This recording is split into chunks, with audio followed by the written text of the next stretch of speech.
Raul Vaz, esta substituição de cartazes é mais do mesmo? É Ventura, que é um excelente político, é Ricardo Sá Fernandes, que é um excelente advogado, a Ventura não caiu do escadote, os cartazes estão lá, aliás, geograficamente escolhidos, Vila Nova de Fontes tem a ver não é por acaso? Não é por acaso, e portanto isso revela competência do líder do Chega. Eu penso que quanto mais se alimentar, já não está lá a palavra ciganos, isso obviamente era dirigido claramente a uma etnia, portanto tinha esse peso, tinha esse conteúdo e tinha essa má intenção, direi eu, embora com uma intenção política clara. Desde o início que André Ventura começou o seu caminho político em Loures, através destas decisões, claro, observações sobre a comunidade cigana. Começou, aliás, claro, ainda enquanto candidato do Partido Social Democrata. Enquanto candidato do Partido Social Democrata. Era líder de Passos Coelho. Era líder de Passos Coelho e foi, aliás, o CDS, que estava na coligação de Loures com o PSD, que fez uma asneira. Roeu a corda, não é? Roeu a corda e hoje em dia, passados 6 anos ou 8 anos, é claro que André Ventura é um político com capacidade, com conteúdo e com caminho para andar, na minha opinião. Agora, é evidente que quanto mais agora se disser que André Ventura tem outra vez que retirar este cartaz, pior a emenda que o soneto, e isso é bom para André Ventura em termos políticos. Ora, Bruno, na sentença do Tribunal Cível de Lisboa, a juíza diz o seguinte, passo a citar muito rapidamente: condena o réu a abster-se no futuro de promover direta ou indiretamente a fixação de cartazes de teor idêntico ou equivalente. Bom, isto é uma provocação pura e dura de André Ventura. Ou não? Olha, eu sobre isto queria começar por dizer, antes de Ventura, que estava na hora talvez de rever as regras dos cartazes, ok? Porque nós temos um total caos e uma total anarquia no que hoje existe em termos de propaganda, tanto política. Qualquer pessoa, qualquer movimento pode pôr qualquer coisa. Há um desregramento completo e acho que estes casos servem para nós também pensarmos um pouco sobre isso. Em segundo lugar, todas estas manobras são sempre o mesmo, são sempre para chamar a atenção, são sempre para polarizar, são sempre para nós estarmos aqui hoje, às 6 da tarde, no fundo, falarmos disto, quando isto são problemas, quando a não integração de parte da comunidade cigana será provavelmente, vem para aí no lugar 1000 na lista de problemas e de falhas que nós temos neste momento para resolver no país. São também para agitar a conversa da liberdade de expressão, mas não são mais do que isso. Sobre a questão da juíza, a mim, enquanto cidadão, portanto, parece-me óbvio que se está aqui, no fundo, a ter uma chica espertice para contornar o que foi julgado.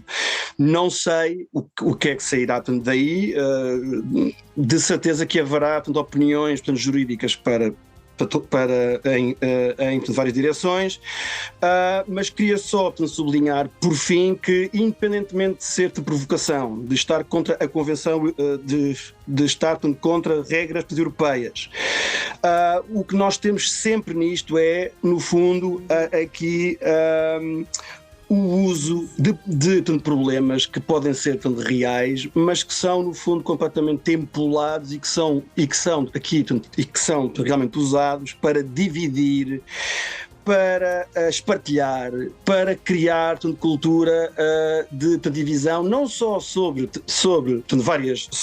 esta vertente dos ciganos, mas sobre tudo o que é de imigração, sobre as elites, sobre os políticos, é sempre igual. Portanto, há sempre um anátema que é aqui lançado sobre todo um conjunto, e eu julgo que, independentemente do talento político que nós vemos aqui nisto, eu acho que é sempre de sublinhar e de lamentar que isto seja uma forma de conseguir votos e de fazer política. É uma forma, julgo eu, perigosa.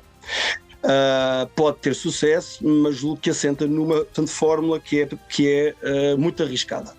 Não, para nós todos. O perigo desta forma, mas... O Raul Vaz está a dizer que não vê...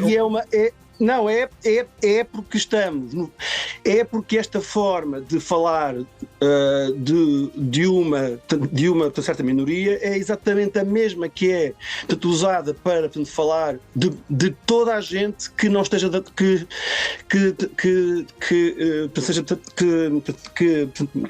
que no fundo seja alvo. Falo de políticos, elites, ou seja, é sempre a mesma fórmula. Não me parece que seja o modo apropriado de conduzir debate, ou seja, não é o melhor modo.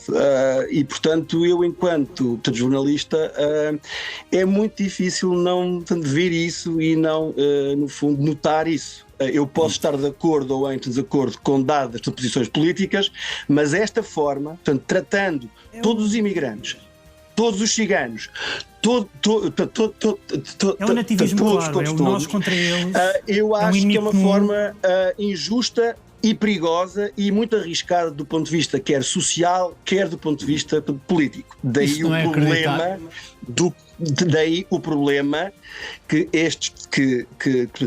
este lado radical, no fundo, representa. Não é só ser anti-sistema, é porque fomenta este género de postura e dá gás a este género de coisas. Certo. Eu já te passo a palavra, Raul. Alexandre, o que é que achas? Que é uma forma perigosa? Estás de acordo com o Bruno? Eu estou de acordo com o Bruno, por simplesmente que nós podemos debater, o espaço público existe para o debate e penso que nós não devemos ter pudor em debater as coisas. Agora, há formas e formas, e este é claramente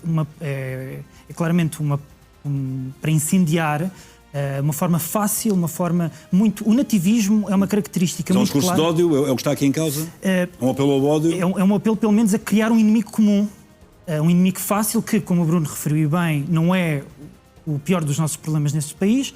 Acho que podemos debater a questão em causa, mas não é dizer as minorias do costume. Ou usar músicas satíricas a dizer isto não é o Bangladesh, como a música depois continua, tira os putos castanhos da minha creche.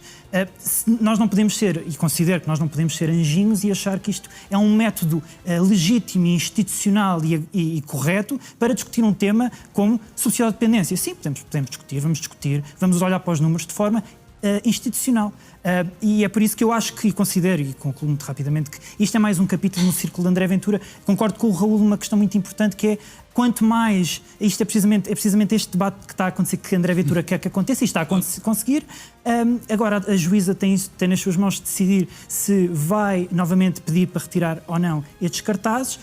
Eu, enquanto cidadão, acredito plenamente que a liberdade de expressão é um direito fundamental, mas não pode atropelar outros direitos fundamentais, como a dignidade da vida humana. Porquê é que não é perigosa para ti? Eu acredito piamente na sabedoria do ser humano, embora a raça humana... E do povo português, não é? E dos qualquer eleitores povo portugueses. É evidente que este caminho de André Ventura parece-me que cada dia que passa é mais claro, é mais óbvio, ainda hoje com este cartaz, ou ontem com este cartaz, isso parece-me evidente. Agora, não podemos esquecer que vivemos em democracia, em divergência, em confronto. André Ventura só é aquilo que é hoje porque é inteligente e porque é politicamente arguto, mas também é porque durante muitos anos os partidos tradicionais não deram resposta aos problemas das pessoas. Também é preciso encarar isso com uma frontalidade e com uma liberdade total. Ou seja, quando André Ventura surgiu, houve muito bom político neste país e que estava até no poder, estou a falar de António Costa, que deu margem de manobra e espaço para André Ventura crescer.